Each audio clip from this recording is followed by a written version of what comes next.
So we're going to take this in two sessions. First of all, I'll be talking about the very essential treatments for your hair, and secondly, I'm going to be talking about the very necessary practices that you should or should not do in order to have better hair.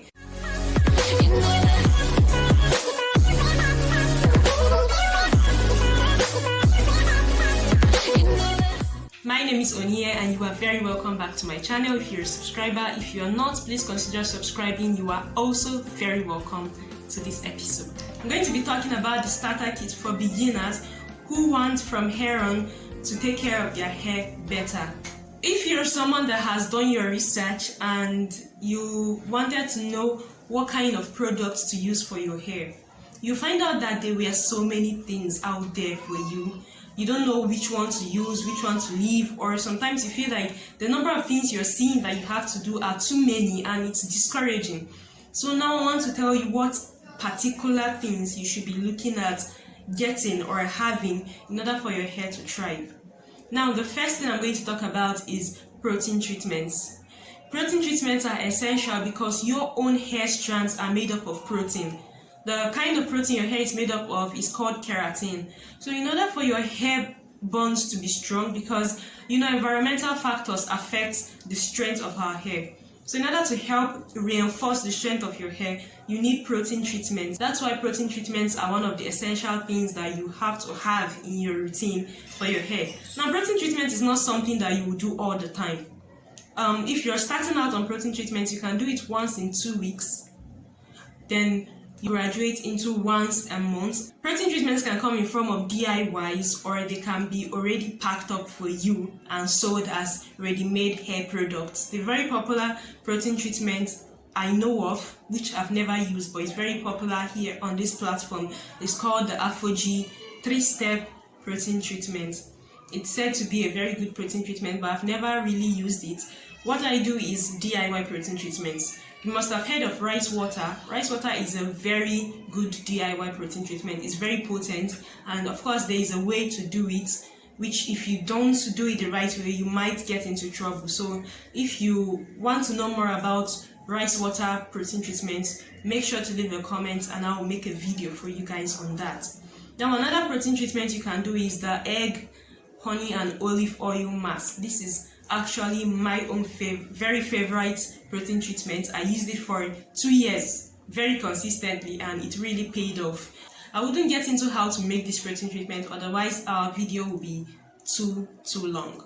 So just be aware that those are protein treatments available. And let me go into the next thing, which is moisture. Moisture is something that is very essential for your hair. What I like to use to illustrate this is leaves. Now, can you think of dry leaves and then think of wet leaves? Realize that when you pick up a dry leaf, you can easily crunch it in your hand and it will break to pieces, to powdery pieces, right? But if you take a wet leaf in your hand and you try to do the same thing, you find out that you probably just squeeze it, but it won't break.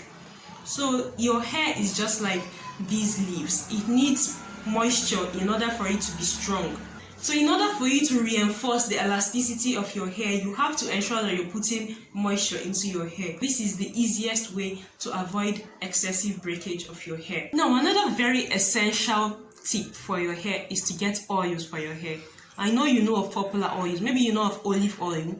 Do you know of castor oil? Do you know of coconut oil? These oils are very important. They're not just there, especially castor oil. It is very reputable for helping you to grow out hair. In fact, I have a lot of baby hairs today because I use castor oil on my hair.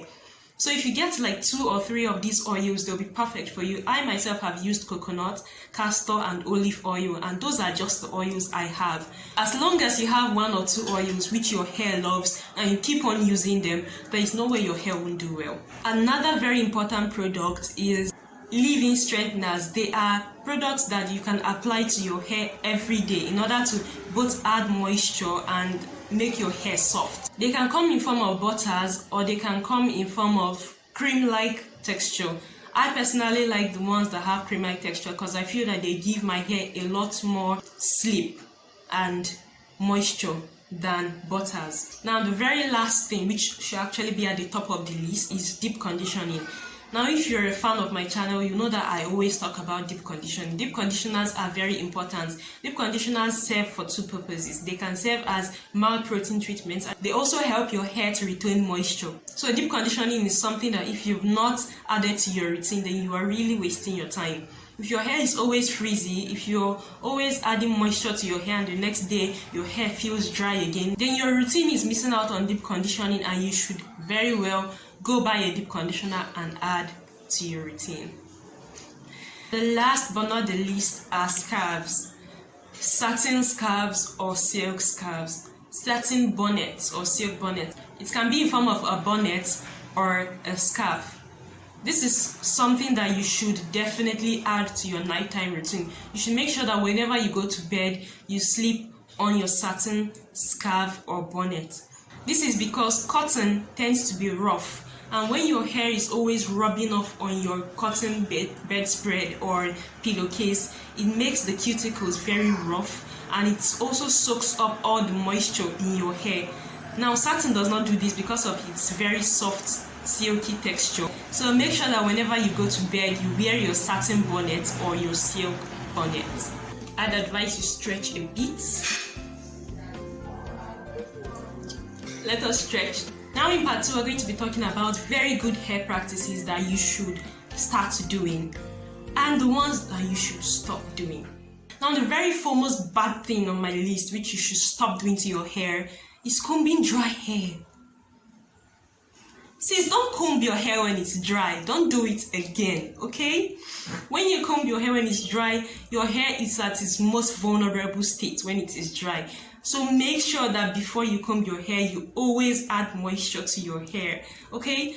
Don't take your hair out of a plate or a bun and go in combing it. Don't do it again.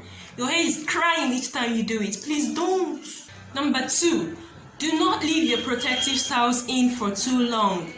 Protective styles are meant to protect your hair from environmental hazards as well as to give it a time to rest from your over manipulation. But my dears, protective style can really turn against you when you leave it in for long. So make sure that your protective styles are protecting your hair and not damaging your hair, okay? If you carry a protective style for a month or for 2 months, it is enough.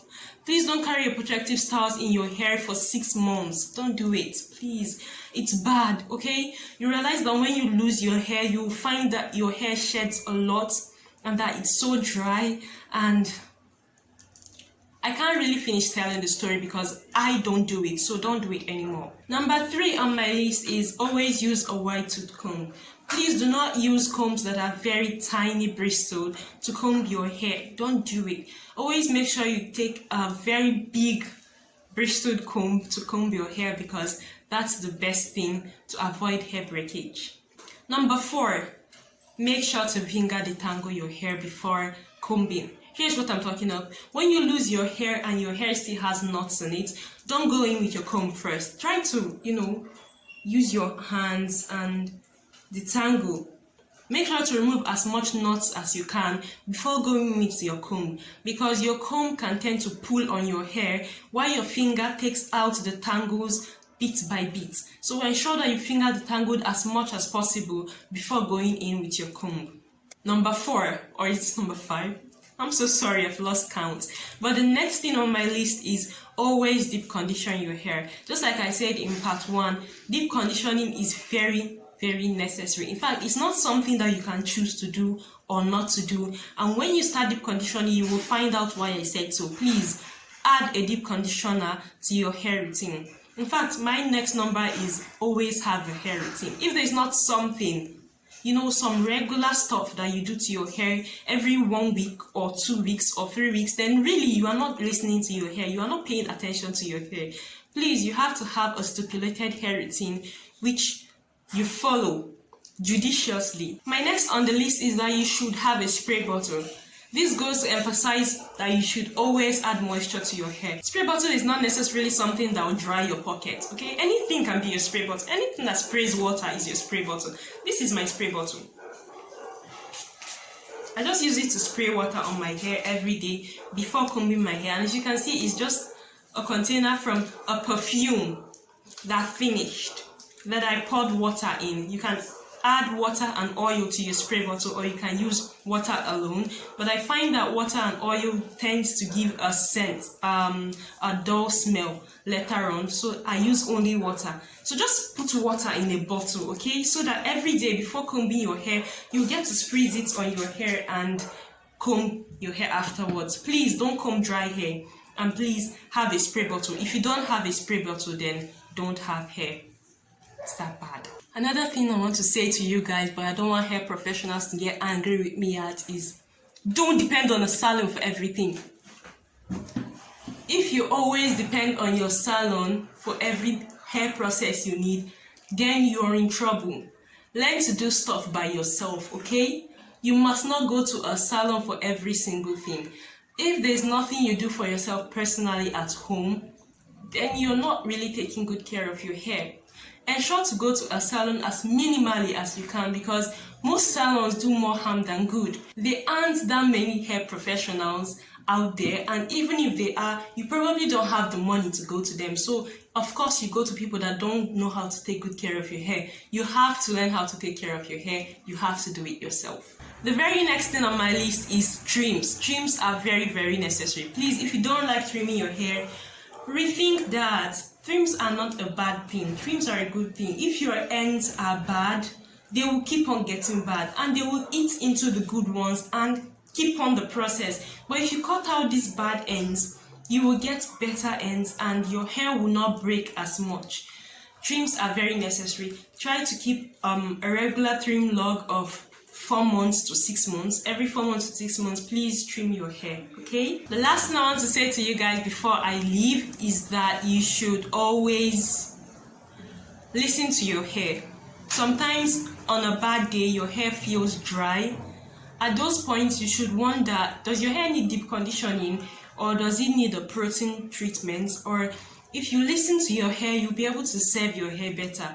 Also, feel free to try new stuff, okay? Don't think that because this shampoo is doing very well on you that you should not use any other thing. No, always try to do a little experiment.